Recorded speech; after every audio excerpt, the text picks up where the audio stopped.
Okay, ready? So I just wanted to know what made you guys or the owners decide to start this type of market and establishment? Well, the farmers market has a need here in Hollywood. It's a lower income area where we put the farmers market. Yes. And really what it is about entrepreneurs starting their own business and getting a chance to develop a business, put themselves to work. Right. The owner of the market is a successful businessman, and he has a business that's very close by.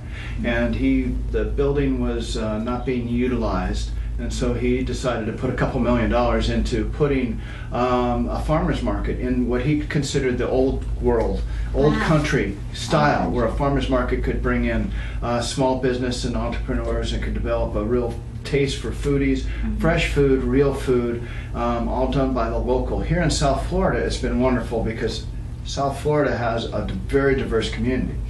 So what we found is the people that wanted to start here in the market were from all different cultures. So we have a very multicultural, a very diverse group of vendors.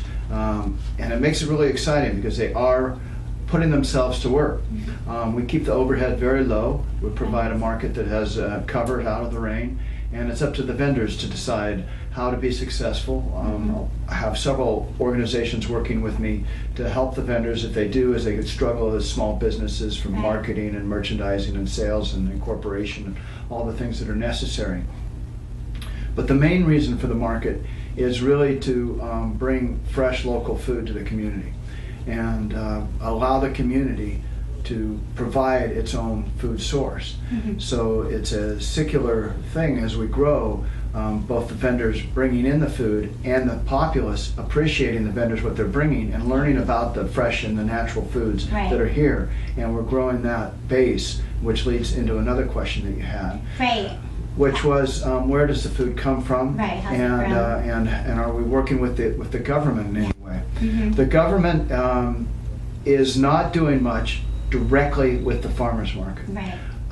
There is an awareness in the government and the agricultural policies of both the federal and the state that we are losing our agricultural heritage, that the large agricultural sources of food are not serving the small urban areas. So what we have now are called food deserts, where the food isn't available, fresh food isn't available if there is a diverse income area, or the food is too far to go for walking or short transport. So the government is aware of that, but they're not directly helping farmers markets other than programs that will help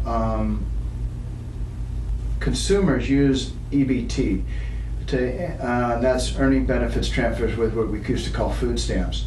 So that is available at the markets, and I'm working on a program. What they're doing is they're making the technology available almost for free, but the infrastructure to manage the funds and transfer the funds has to be done by the markets. And so they're offering assistance, and that is a grant that's coming out of the federal government to the state government. The state government has re-granted it to the county, and so there is a combination.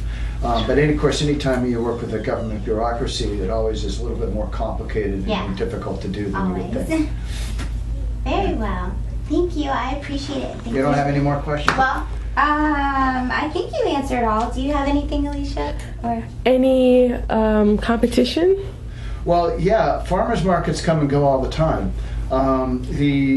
Very often an urban center or a group of businesses will think having a farmers market in their square or on their street is a really good idea.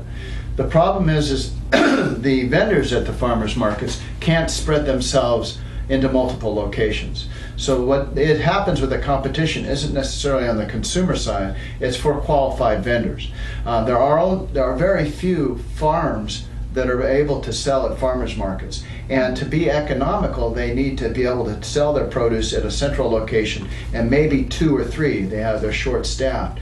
So when all these other businesses open up farmers markets, hoping that it attracts locals to their businesses, what it does is it puts a strain on the farmers because they aren't able to do all the different locations.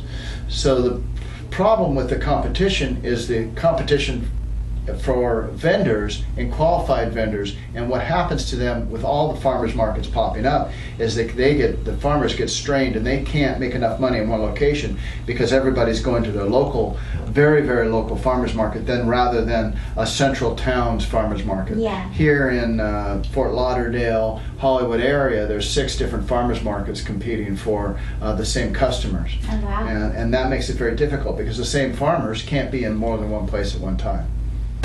Wow. So how is the food grown? The food grown here at our market, we allow the farmers that we have, and they are farmers in our booths, to do resale. The reason that we do that is because we have the vendors, and the seasonality here is much different than the rest of the country. So they purchase the food that they are not growing at that time from whatever source they can get, and they purchase it from other farms. So say a farm is only growing 3 or 4 items, and the farm that we have here is right next to that. They can buy from them and bring in it. So again, I'm trying to relieve that problem of the farmers being spread too thin. By forcing the farmers only to sell what they grow, we would have very little here to buy in the summer. There's very little growing in South Florida in the summer. So as we go through the seasons, sometimes they import it, but when they do grow it, they do sell it. So local is available when it's in season. So that farmers are growing their food in the most part and then reselling whatever they can't grow because won't grow in season down here. And the food is grown organically? The food is not grown organically, and you can't say organic unless it's organic certified. So the food can be grown organically without pesticides and herbicides, but it can't be labeled organic unless it's certified. And there's lots of small farmers that can't go through the certification process. It's expensive, right? It's not necessarily expensive, but it also takes time. So you have to grow organically for 3 years before you can label it organically. So some of the farms don't label it organic. Also allows them to use some fertilizer other than the organic fertilizer, so there's a combination. But yes, we do have organic produce at the market, and some of the vendors have some of their produce grown organically, and it is certified organic.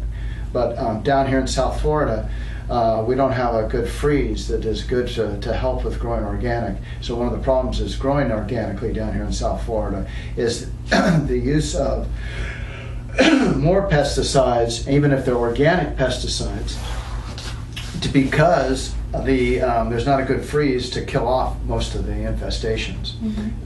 And that's what most of the country uses when they grow organically. They have a freeze, and that kind of helps them out. I see. Well, thank you for your time. Is that it? I think so. He's covered everything. I learned a lot. Thank you, Marta. I appreciate Very good. it. Thanks for coming in.